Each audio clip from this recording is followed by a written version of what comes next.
Politeknik Elektronika Negeri Surabaya. Kali ini kita akan belajar teori tentang data warehouse oleh saya Lia Zairo, NRP 74100-4003, dosen pembimbing Bapak Rengga Asmara, Eskom OCA. Tujuan dari teori data warehouse ini adalah untuk memahami hubungan antara data warehouse dan decision support, dapat mendesain model data multidimensi, memahami online analytical processing atau OLAP, memahami arsitektur dan implementasi data warehouse. Pendahuluan, data warehouse adalah suatu database penunjang keputusan yang dikelola secara terpisah dari database operasional perusahaan. Merupakan penunjang pemrosesan informasi dengan menyediakan suatu platform yang kokoh untuk analisa data yang mengandung histori dan yang terkonsolidasi. Definisi tentang data warehouse. Definisi pertama dari W.H. Inmon, suatu data warehouse adalah suatu koleksi data yang bisa digunakan. Suatu data warehouse adalah suatu koleksi data yang bisa digunakan untuk menunjang pengambilan keputusan manajemen yang berorientasi subjek atau topik, terpadu, time varian, dan tidak mudah berubah. Sedangkan pendapat kedua dari Barry Devlin, IBM Consultant, definisi dari data warehouse adalah suatu data warehouse sederhananya adalah suatu penyimpanan data tunggal, lengkap dan konsisten yang diperoleh dari berbagai sumber dan dibuat tersedia bagi end user dalam suatu cara yang bisa mereka pahami dan bisa mereka gunakan dalam suatu konteks bisnis. Hubungan data warehouse dengan decision support. Pembuatan keputusan organisasi memerlukan view menyeluruh pada segala aspek perusahaan, sehingga organisasi membuat data warehouse gabungan yang berisi data yang berasal dari berbagai sumber. DBMS juga didesain untuk mendukung query OLAP secara efisien dan dioptimalisasi untuk mendukung aplikasi decision support.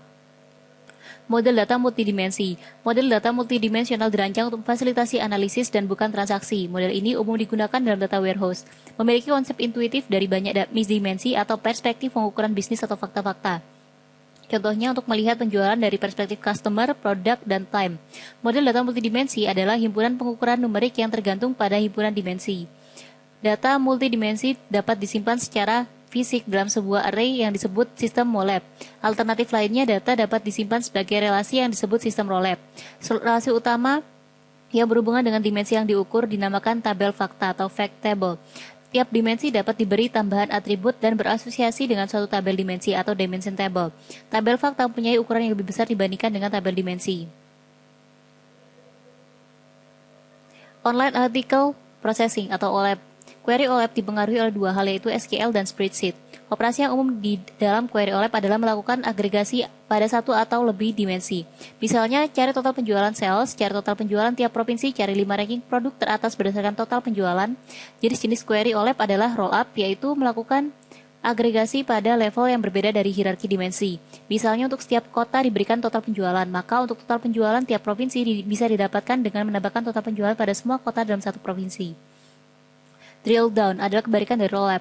Misalnya untuk setiap provinsi dapat diberikan total penjualan, maka total penjualan tiap kota dapat di drill down. Pivoting yaitu melakukan agregasi pada dimensi terpilih.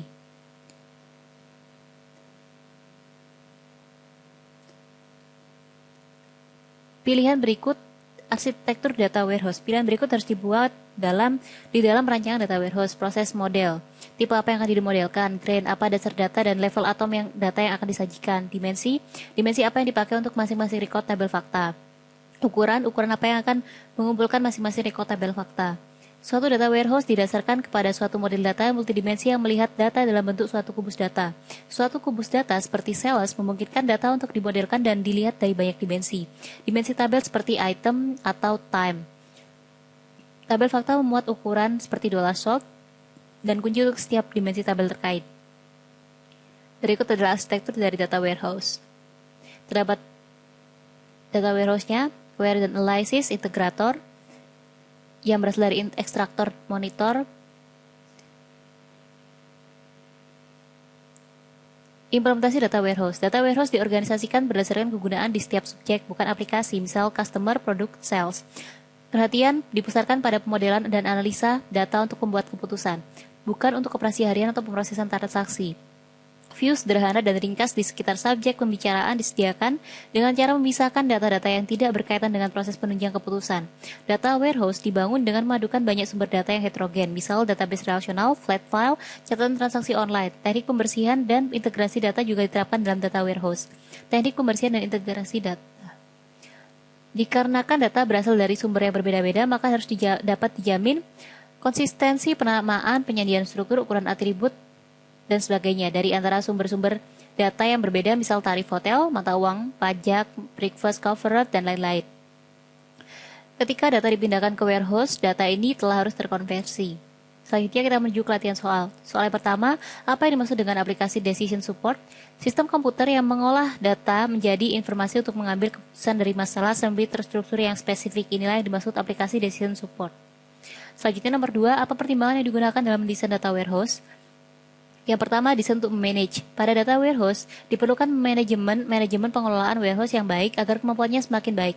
Beberapa tugas manajemen warehouse antara lain backup, metode data baru, agregasi data baru, aktivasi maintenance seperti pengindeksan dan pengarsipan.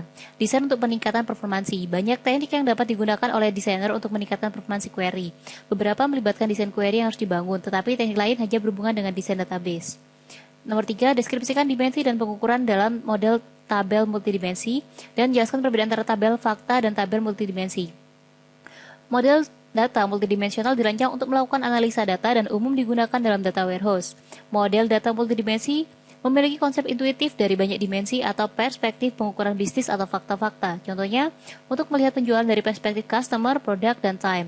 Perbedaan tabel fakta dan tabel dimensi. Tabel fakta memiliki ukuran yang lebih besar dibandingkan tabel dimensi. Tabel dimensi seperti item atau time, sedangkan tabel fakta memuat ukuran seperti $_sold dan kunci untuk setiap dimensi tabel terkait.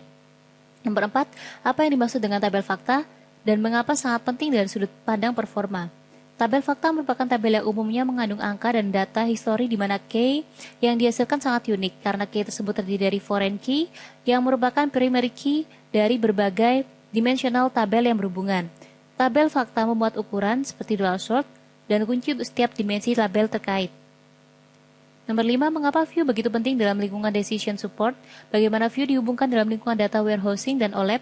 View digunakan secara luas dalam aplikasi decision support. Kelompok analisis yang berbeda dalam suatu organisasi biasanya berhubungan dengan aspek bisnis yang berbeda dan akan lebih mudah untuk mendefinisikan view yang memberi tiap grup wawasan detail bisnis yang sesuai. Mengevaluasi query yang diajukan untuk view sangat penting untuk aplikasi decision support. View berhubungan erat dengan OLAP dan data warehousing. Query OLAP biasanya merupakan query agregasi. Data warehouse adalah kumpulan tabel yang direplikasi secara asinkronus dan view yang disinkronisasi secara periodik. Ya, demikianlah teori kita tentang data warehouse. Semoga dapat bermanfaat bagi kita semua. Terima kasih.